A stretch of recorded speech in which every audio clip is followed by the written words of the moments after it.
Eu fui diagnosticada com autismo no ano passado também. Em algum momento, você vai ter prejuízos. E aí, quando você tem prejuízos clinicamente significativos, a gente considera o diagnóstico. Esse vídeo pode mudar a sua vida e pode ajudar milhares de pessoas. Entenda de forma simples o transtorno do espectro autista. O meu filho, Theo, que agora está com 15 anos, é nível 3. Ele não fala, né? O que é muito interessante, porque quando ele era bebê, ele cantava músicas inteiras, mas ele perdeu isso tudo.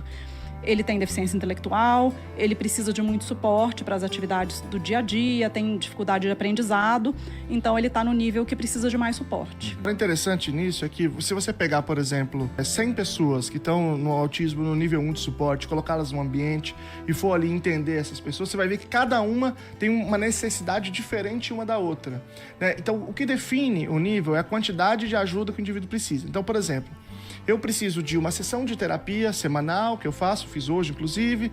Eu preciso de uma maior compreensão em certas adaptações em casa, da família.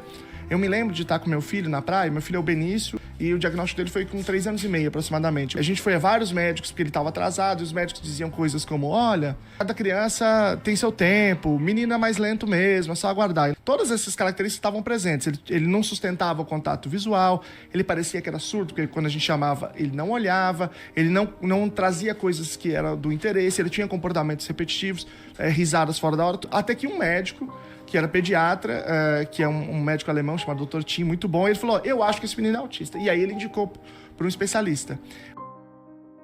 Dificuldade com sarcasmo, com ironia, com figuras de linguagem complexa, piadas. Então, por exemplo, vamos imaginar que uma pessoa tem uma dificuldade de interagir socialmente. Esse é um traço autístico. Onde fica muito claro isso na relação amorosa, né? Na relação de um par. Grande parte dos autistas, mas grande parte não consegue namorar, casar. Mesmo tendo inteligência preservada, um bom emprego, é difícil, porque a relação é muito difícil ali, aquela interação social. Então, o prejuízo nas habilidades sociais é o maior, no caso do autismo nível 1. Aí você tem mais 2 coisas importantes. O prejuízo da regulação emocional. São pessoas que, eventualmente, têm uma desregulação muito grande, que pode ter uma coisa como uma crise, por conta da desregulação, por conta de um ambiente muito barulhento, ou de um ambiente muito quente, ou de um ambiente, sei lá, ou de muita estimulação cognitiva. Uma alteração sensorial. Então você tem um, por exemplo, que detesta o som alto, outro gosta do som alto, tem outro que é só alguma frequência que traz algum problema, outro que só em alguma circunstância que o som traz algum problema. Aí você tem a luz, tipo assim, falam 5 idiomas, nunca conseguiu trabalhar, porque chega no trabalho e não consegue lidar com as pessoas. Em que sentido, cara? Tipo assim, qual que é a dificuldade, assim, que você vê exatamente na... Cara, eu vou te dar alguns exemplos, tá?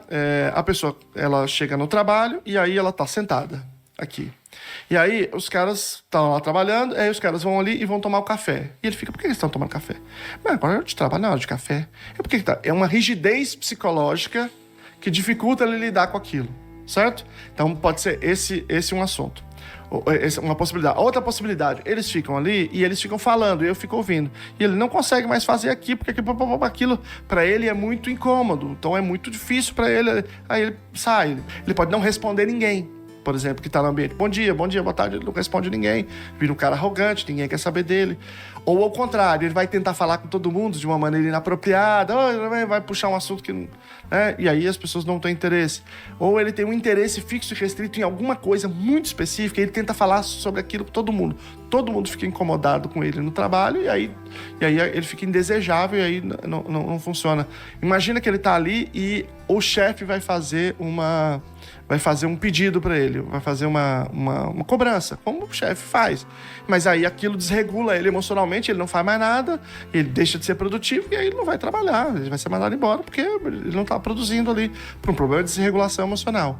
Por isso que quando você vai lidar com este público, pensando em estar no mercado de trabalho, esse público que a gente chama de competitivo, né, que ou seja, tem um potencial de produtividade tão grande ou até maior do que outros indivíduos, o procedimento envolve você ir no ambiente e ensinar o ambiente a lidar com ele. Então eu já sei como é que ele funciona. Então eu vou no ambiente, por exemplo, se eu puder, se tiver 2 lugares para sentar, se tiver um um pouco mais longe no lugar do café, se o café for um problema para ele, então eu vou colocar ele no outro. Eu vou ensinar ali, vou ver naquele ambiente ali, por exemplo, esse chefe aqui, como é que ele cobra? Será que esse chefe pode adequar? Será que ele pode mandar um e-mail cobrando? Será que ele pode cobrar, assim, sem ser muito estúpido? Porque às vezes tem chefe que é meio estúpido, né? Tem alguns que você fala, qualquer conta, qualquer uma. Ele fala imediatamente. Esse mesmo indivíduo pode ter dificuldade para ir no banheiro. Provavelmente o que acontece é o seguinte: quando a gente nasce, a gente tem uma certa quantidade de neurônios e sinapses. E a gente vai podar, por volta de 1 ano, 2 meses a 3 anos, metade. Todo mundo faz isso, tá? E é pra gente tirar neurônios e sinapses de má qualidade e tal. Ou que não são estimulados, não faz sentido para alguém. E aí, em indivíduos autistas, essa poda ela pode ser problemática. Você tem cerca de 17% que poda menos e fica com a cabeça um pouco maior, né? Então é um erro na poda neural. A gente não sabe por que acontece, mas a gente sabe que tem uma vinculação genética direta. Se depois de todos esses ensinamentos você precisar de melhorar seu cérebro, aproveite para conhecer a técnica que vou deixar nos comentários. Um grande abraço e até a próxima. Lugar da Mente.